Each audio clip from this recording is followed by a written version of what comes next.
July 30 Dharmasthala ವ್ಯಾಪ್ತಿಯಲ್ಲಿ ನೂರಾರು ಮಹಿಳೆಯರ ಕೊಲೆ, ಅತ್ಯಾಚಾರ ಹಾಗೂ ಅಸಹಜ ಸಾವುಗಳ ನಿಷ್ಪಕ್ಷಪಾತ ತನಿಖೆ ಹಾಗೂ ತಪ್ಪಿತಸ್ಥರನ್ನು ಶಿಕ್ಷಿಸಲು ಒತ್ತಾಯಿಸಿ ಮಾನ್ಯ ತಹಸೀಲ್ದಾರ್ ಮುಖಾಂತರ ಸನ್ಮಾನ್ಯ ಮುಖ್ಯಮಂತ್ರಿಗಳಿಗೆ ಮನವಿ ಸಲ್ಲಿಸಿ ಮಾತನಾಡಿದ ಅವರು, ಧಾರ್ಮಿಕ ಕ್ಷೇತ್ರ ಎಂದು ಹೆಸರಾದ ಧರ್ಮಸ್ಥಳದ ವ್ಯಾಪ್ತಿಯಲ್ಲಿ ನೂರಾರು ಮಹಿಳೆಯರ ಕೊನೆ, ಅತ್ಯಾಚಾರ ಹಾಗೂ ಅಸಹಜ ಸಾವುಗಳಂತಹ ಪೈಶಾಚಿಕ ಕೃತ್ಯಗಳು ನಡೆದಿರುವುದು ಅತ್ಯಂತ ಆಘಾತಕಾರಿಯಾಗಿದ್ದು, ಯಾವುದೇ ಪ್ರಭಾವ ಒತ್ತಡಕ್ಕೆ ಮಣಿಯದೆ ನಿಷ್ಪಕ್ಷಪಾತವಾಗಿ ತನಿಖೆ ನಡೆಸಿ ತಪ್ಪಿತಸ್ಥರನ್ನು ಮತ್ತೆ ಪತ್ತೆ ಹಚ್ಚಿ ಶಿಕ್ಷಿಸಲು ಪ್ರಗತಿಪರ ಸಂಘಟನೆಗಳ ಒಕ್ಕೂಟ ಒತ್ತಾಯಿಸಿ ಈ ಎಲ್ಲ ಅಂಶಗಳು ಗಮನದಲ್ಲಿಟ್ಟುಕೊಂಡು ಹೈಕೋರ್ಟ್ ನ್ಯಾಯಾಧೀಶರ ನೇತೃತ್ವದಲ್ಲಿ ಯಾರು ಪ್ರಭಾವ ಒತ್ತಡಕ್ಕೆ ಮಣಿಯದೆ ಎಸ್ಐಟಿ ಮೂಲಕ ತನಿಖೆ ಕೈಗೊಂಡು ತಪ್ಪಿತಸ್ಥರನ್ನು ಪತ್ತೆ ಹಚ್ಚಿ ಬಂಧಿಸಿ ಕೊಲೆಗೀಡಾದ ಕುಟುಂಬದವರಿಗೆ ನ್ಯಾಯ ಒದಗಿಸಬೇಕೆಂದು ಪ್ರಗತಿಪರ ಸಂಘಟನೆ ಒಕ್ಕೂಟಲ್ಲಿ ತಮ್ಮಲ್ಲಿ ಆಗ್ರಹಿಸುತ್ತಿದೆ.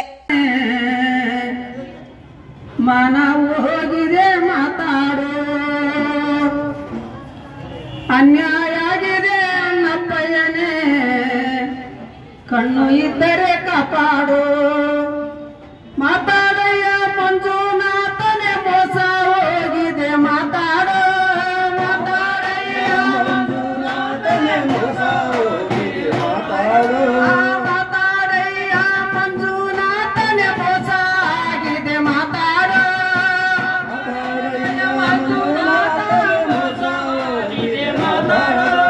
ಮಾತಾಡಯ್ಯ ಮಂಜುನಾಥನೇ, ಕೂಸು ಕಳೆದಿದೆ ಮಾತಾಡೋ. ಮಾತಾಡಯ್ಯ ಮಂಜುನಾಥನೇ, ಕೂಸು ಕಳೆದಿದೆ ಮಾತಾಡೋ. ಮಾತಾಡಯ್ಯ ಮಂಜುನಾಥನೇ, ಕೂಸು ಕಳೆದಿದೆ ಮಾತಾಡೋ. ಮಂಜುನಾಥನೇ, ಕೂಸು ಕಳೆದಿದೆ ಮಾತಾಡೋ. ಮನುಷ್ಯರ್ಯಾರೋ ಮೃಗಗಳ್ಯಾರೋ ಮನಸ್ಸು ಬಿಚ್ಚಿ ಮಾತಾಡೋ.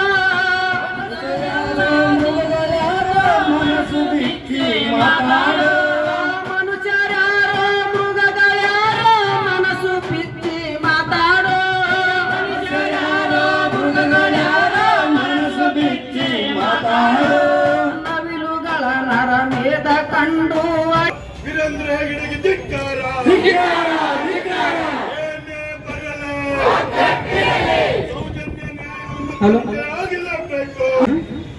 ಸ್ನೇಹಿತರೆ, ಇವತ್ತು ನಾವು ಸೌಜನ್ಯದ ಮತ್ತು ಧರ್ಮಸ್ಥಳದಲ್ಲಿ ನಡೆದಂತಹ ಅನುಮಾನಾಸ್ಪದ ಸಾವುಗಳ ಬಗ್ಗೆ ಸಮಗ್ರ ತನಿಖೆ ನಡೀಬೇಕು ಅಂತೇಳಿ ನಾವು ಇವತ್ತು ಹೋರಾಟವನ್ನ ಇಲ್ಲಿ ಹಮ್ಮಿಕೊಂಡಿರೋದು. ನಮ್ಮ ಸರ್ಕಾರಕ್ಕೆ ಕಿವಿಗಳೇನಾದ್ರೂ ಇದ್ರೆ, ಮನಸ್ಸು ಏನಾದ್ರೂ ಇದ್ರೆ ಈ ತನಿಖೆ ಸಮಗ್ರವಾಗಿ ನಡೆಸಬೇಕು.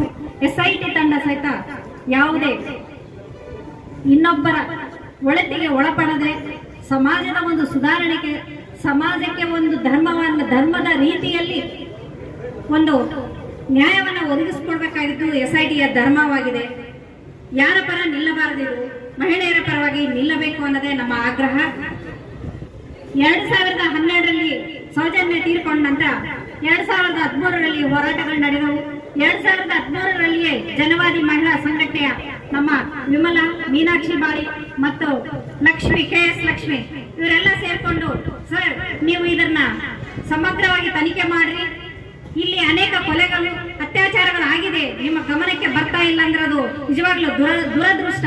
ಇಲ್ಲಿ ಅನೇಕ ಸಾವುಗಳು ಆಗಿವೆ, ಸಮಗ್ರ ತನಿಖೆ ನಡೆಸ್ರಿ ಅಂತೇಳಿ ಅವತ್ತೇ 2012-13ರಲ್ಲಿ ಅವರು ಬೇಡಿಕೊಂಡ್ರು. ಆದ್ರೆ ಅದನ್ನ ತಳ್ಳಿ ಹಾಕಿದ್ರು. ಇವತ್ತು ಇಲ್ಲಿ ತನಕ, ಈಗ ಸುಮಾರು ವರ್ಷಗಳಿಂದ ಇಲ್ಲಿ ತನಕ ಮತ್ತೆ 462 ಮಹಿಳೆಯರ ಸಾವುಗಳು ಅಂದ್ರೆ ಅನುಮಾನಾಸ್ಪದ ಸಾವುಗಳು ಸಂಭವಿಸಿವೆ. ಅದರಲ್ಲಿ ಬಾಲ ಮಕ್ಕಳು ಸಹಿತ ಇದ್ದಾರೆ. ಅಂದ್ರೆ ನಿಜವಾಗ್ಲೂ ಇದರಂತ ದುರದೃಷ್ಟಕರ ಸಂಗತಿ ಯಾವುದೂ ಇಲ್ಲ. ಧರ್ಮಸ್ಥಳದಲ್ಲಿ ಧರ್ಮ ಇದೆ ಅಂತ ಹೇಳ್ತಾರೆ, ಆದ್ರೆ ಮಹಿಳೆಯರಿಗೆ ಇಲ್ಲಿ ಧರ್ಮ ಇಲ್ಲ.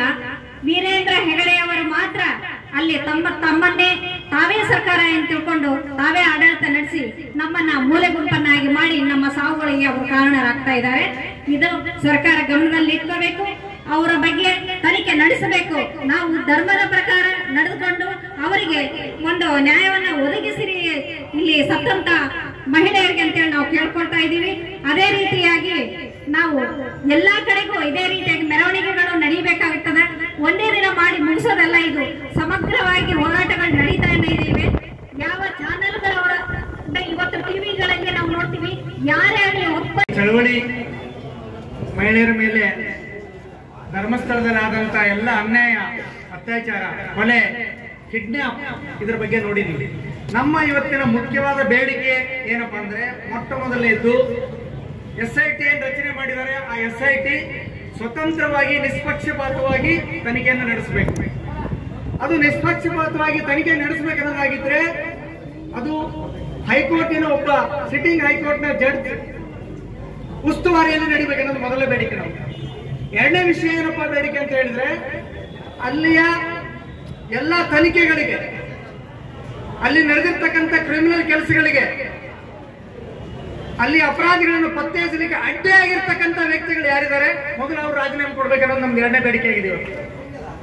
ಯಾಕಂತ ಕೇಳಿದ್ರೆ, ಧರ್ಮಾಧಿಕಾರಿ ಅಂತ ಹೇಳಿ ವೀರೇಂದ್ರ ಹೆಗಡೆ ಅವರಿದ್ದಾರೆ. ಅವರು ಸಾಮಾನ್ಯ ವ್ಯಕ್ತಿಗಳಲ್ಲ. ರಾಜ್ಯಸಭಾ ಸದಸ್ಯರು, ಬಿಜೆಪಿ ಅವರನ್ನ ರಾಜ್ಯಸಭಾ ಸದಸ್ಯರನ್ನಾಗಿ ಮಾಡಿದೆ. ಜೊತೆಗೆ ಈಗ ಸತ್ತಿರ್ತಕ್ಕಂಥ ಬೇರೆ ಬೇರೆ ಪುರುಷರು, ಬಹಳಷ್ಟು ಮಹಿಳೆಯರು ಏನಿದಾರಲ್ಲ, ಪದ್ಮನಾಥ ಇರ್ಲಿ, ವೇದವಲ್ಲಿ ಇರಲಿ, ಇತರ ಮಹಿಳೆಯರ ಕುಟುಂಬಕ್ಕೂ ಮತ್ತು ಧರ್ಮಸ್ಥಳದ ಆಡಳಿತಕ್ಕೂ ಭೂಮಿಯ ವ್ಯಾಜ್ಯಗಳಿದ್ದು ನೆನಪಿರಲಿ ಎಲ್ಲರಿಗೂ ಕೂಡ. ಯಾರೊಂದಿಗೆ ಭೂಮಿಯ ವ್ಯಾಜ್ಯಗಳಿದ್ವು, ಕೋರ್ಟಲ್ಲಿ ಕೆಲಸ ನಡೀತಾ ಇದ್ವು, ಅವರು ಭೂಮಿಯನ್ನು ಕಬ್ಜೆ ಮಾಡಬೇಕಾದ್ರೆ ವಿರೋಧ ಮಾಡಿದ್ರು, ಅವ್ರ ಮನೆಯಲ್ಲಿ ಕಿಡ್ನಾಪ್ ಆಗುತ್ತೆ, ಮಹಿಳೆಯರನ್ನ ರೇಪ್ ಮಾಡಲಾಗುತ್ತೆ, ಗಾಯ ಮಾಡಲಾಗುತ್ತೆ, ನಂತರ ಭೂಮಿ ಇವ್ರ ವಶದಲ್ಲಿ ಆಗುತ್ತೆ. ಯಾವುದೇ ಕಾನೂನು ಕ್ರಮಗಳಿಲ್ಲ. ಎರಡನೇ ವಿಷಯ, ಇಡೀ ಬೆಳ್ತಂಡಿ ತಾಲೂಕಿನಲ್ಲಿ ಮುಖ್ಯವಾಗಿ ಧರ್ಮಸ್ಥಳದ ಸುತ್ತಲೂ 1050 ಎಕರೆ ಭೂಮಿ ಅವರ ಹೆಸರಲ್ಲಿತ್ತು. ಒಂದು ಏನು ಭೂ ಸುಧಾರಣಾ ಕಾಯ್ದೆ ಬಂದು ಜಾರಿ ಬಂದ ನಂತರ 1050 ಎಕರೆ ಭೂಮಿಯನ್ನ, ನಂತರ ಅದರಲ್ಲಿ 714 ಎಕರೆ ಭೂಮಿಯನ್ನ ಹೆಚ್ಚುವರಿ ಅಂತ ಘೋಷಣೆ ಮಾಡಲಾಗಿದೆ.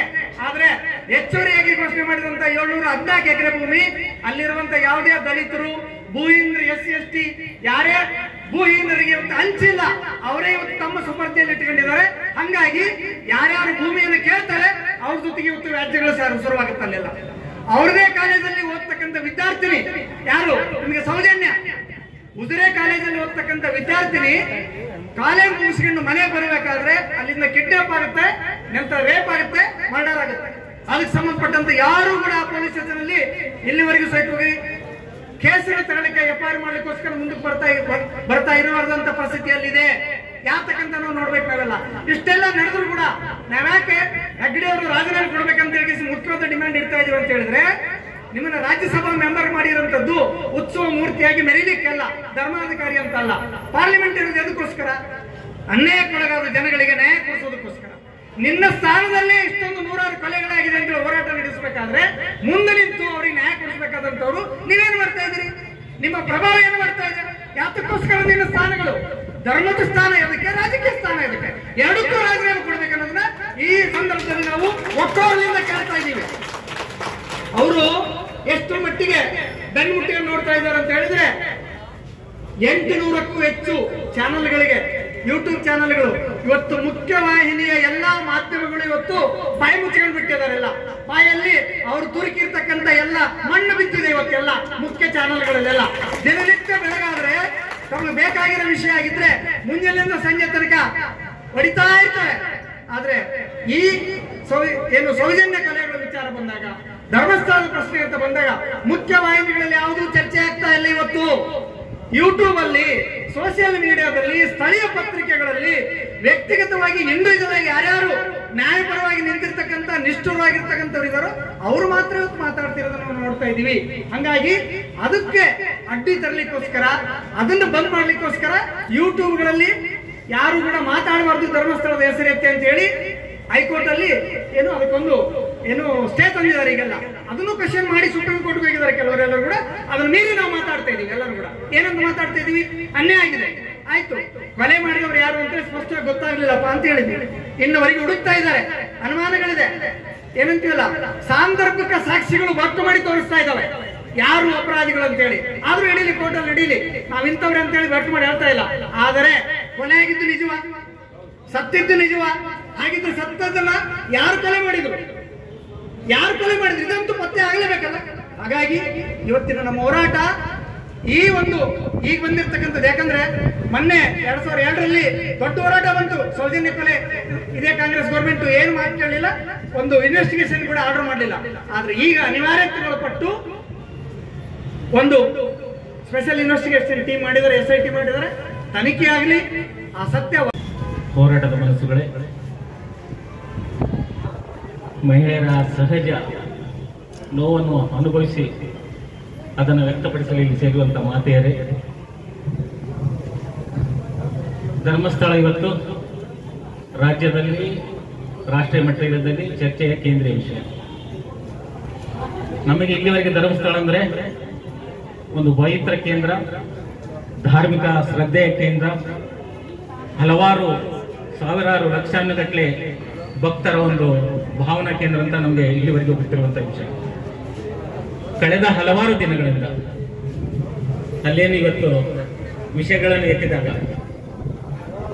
ಈಗಾಗಲೇ ನಮ್ಮ ಸೋದರಿ ಹೇಳಿದರು, ಹಿಂದುದು ಒಂದು ಇಷ್ಟೊಂದು ರಾಷ್ಟ್ರೀಯ ಮಟ್ಟದ, ಕೆಲವೊಂದು ಅಂತಾರಾಷ್ಟ್ರೀಯ ಮಟ್ಟದ ಚಾನಲ್ಗಳು ಸಹ ಇದನ್ನು ನಿರ್ಧರಿಸಿದ್ದಾವೆ. ಆದರೆ ನಮ್ಮ ರಾಷ್ಟ್ರೀಯ ಮಡಿಲಿನ ಮಾಧ್ಯಮಗಳು ಇಲ್ಲಿಗೂ ಬಾಯಿತಕ್ಕೆ ಸಾಧ್ಯವಾಗಿಲ್ಲ. ಇದು ನಮ್ಮೊಂದು ದೌರ್ಭಾಗ್ಯ ನಮ್ಮ ಭಾರತ ದೇಶದ. ಏನು ನಾವು ಮೋದಿ ಮೀಡಿಯಾ ಅಂತ ಇಲ್ಲಿವರೆಗೆ ಅವ್ರ ಶಬ್ದ ಎತ್ತಿದ್ರ ಬಗ್ಗೆ ಮಾತಾಡ್ತಾ ಇಲ್ಲ. ಈಗ ನಮ್ಮ ಭಾಷೆ ಸರ್ ಹೇಳಿದ್ರು, MD ಸಮೀರ್ ನಮ್ಮ ಒಬ್ಬ ಹುಡುಗ ತನ್ನ ಯೂಟ್ಯೂಬ್ ಮುಖಾಂತರ ಈ ಎಲ್ಲ ಒಂದು ಚಿತ್ರಣವೊಂದೇ ಎಲ್ಲ ದೇಶದ ಮುಂದೆ ರಾಜ್ಯದ ಮುಂದೆ ಇಟ್ಟಿದ್ದಾನೆ. ಈ ವಿಷಯವನ್ನು ಹಗಿದಾಗ ಬಹಳಷ್ಟು ಹೊರಗಡೆ ಬರ್ತಾ ಇದ್ದಾವೆ. ಈಗ 2-3 ವರ್ಷದಿಂದ SIT ತೆಗೆಯಕ್ಕೆ ಏನ್ ಸಿಗ್ತಾ ನೋಡೋಣ. ಆದ್ರೆ ಇವತ್ತು ಬಹಳಷ್ಟು ಜನ, ವಿಶೇಷವಾಗಿ ನಮ್ಮ ಕರ್ನಾಟಕದಲ್ಲಿ, ರಾಜ್ಯದಲ್ಲಿ ಆತಂಕದಲ್ಲಿದ್ದಾರೆ. ಭಕ್ತರು ಆತಂಕದಲ್ಲಿದ್ದಾರೆ, ಕೆಲ ಭಕ್ತರು ಆಕ್ರೋಶದಲ್ಲಿದ್ದಾರೆ, ಕೆಲವರು ಹಿಂಸೆಯ ರೂಪ ತಾಳಿದ್ದಾರೆ. ಯಾರು ಮಹಿಳೆಯರ ಮನೆಗೆ ಈ ರೀತಿ ಏನೆಲ್ಲ ಅತ್ಯಾಚಾರ ಆಗಿದೆ, ಕೊಲೆ ಆಗಿದೆ, ಆ ಎಲ್ಲ ಮನೆಗಳೆಲ್ಲ ಇವತ್ತು ನೋವನ್ನು ಅನುಭವಿಸ್ತಾ ಇದೆ, ಹಿಂಸೆಯನ್ನು ಅನುಭವಿಸ್ತಾ ಇದೆ. ಈ ಆಕ್ರೋಶ ಹೋಗ್ಬೇಕು, ಆತಂಕ ಹೋಗ್ಬೇಕು, ಹಿಂಸೆ ಕಡಿಮೆ ಆಗ್ಬೇಕಂದು ಇದು ಒಂದು ನಿಷ್ಪಕ್ಷಪಾತ ಒಂದು ತನಿಖೆ ಆಗ್ಬೇಕು. ಹಲವಾರು ವರ್ಷಗಳಿಂದ ನಡೀತಾ ಇದ್ರು ಸಹಿತ, ಹಲವಾರು ಧ್ವನಿ ಎತ್ತಿದ್ರು ಸಹಿತ ಇಲ್ಲಿವರೆಗೆ ಏನಾಗಲಿಲ್ಲ. ಆದ್ರೆ ಇದು ಪ್ರಗತಿಪರರ, ಬುದ್ಧಿಜೀವಿಗಳ, ಬಹಳಷ್ಟು ನಾಡಿನ ಧ್ವನಿಗಳ ಆಧಾರದಲ್ಲಿ ನಮ್ಮ ಮುಖ್ಯಮಂತ್ರಿಗಳು ಇವತ್ತು SIT ಒಲ್ಲದ ಮನಸ್ಸಿನಿಂದ ಇವತ್ತು ನಿರ್ಧರಿಸಿದ್ದಾರೆ ಅಂತ ನಾವು ಭಾವಿಸ್ತಾ ಇದ್ದೇವೆ.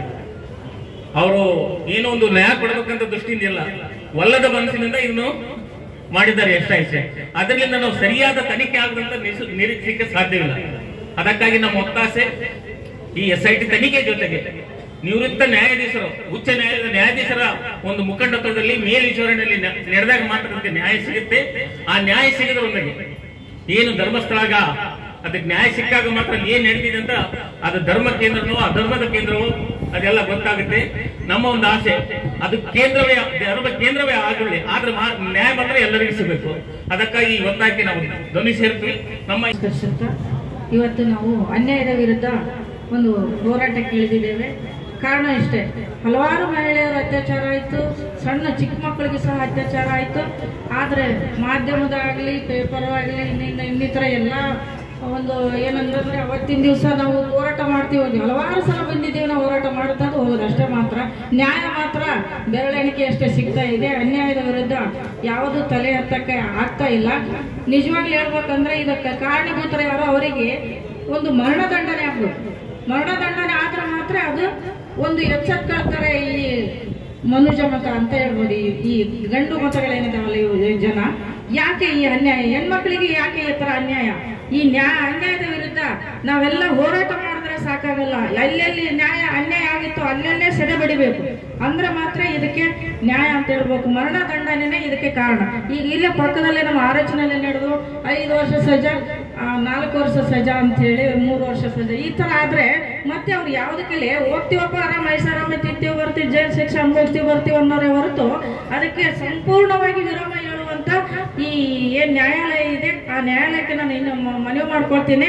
ಈ ನಿಮ್ಮ ಮುಖಾಂತರ ಅವರಿಗೆ ಮರಣದಂಡನೆ ವಿಧಿಸಲೇಬೇಕು, ಅನ್ಯಾಯಕ್ಕೆ ನ್ಯಾಯ ಕೊಡಿಸಲೇಬೇಕು. ಹಲವಾರು ನಮ್ಮ ಮಹಿಳೆಯರು ಎಷ್ಟೆಲ್ಲ ಇದ್ದೇವೆ, ಕೊಲೆ ಮಾಡಿ ಫ್ರಿಜ್ನಲ್ಲಿಟ್ಟು ಎಷ್ಟೋ ದಿನಗಳ ಹೊರಗಡೆ ಬಂದಿರತಕ್ಕಂಥ ಪ್ರಕರಣಗಳು ನಡೀತಾ ಇದೆ. ಇದಕ್ಕೆ ಕೊನೆ ಇಲ್ವಾ? ಅನ್ಯಾಯಕ್ಕೆ ಕೊನೆ ಇಲ್ಲ, ಮಹಿಳೆಯರಿಗೆ ಮಾತ್ರ ಅನ್ಯಾಯ.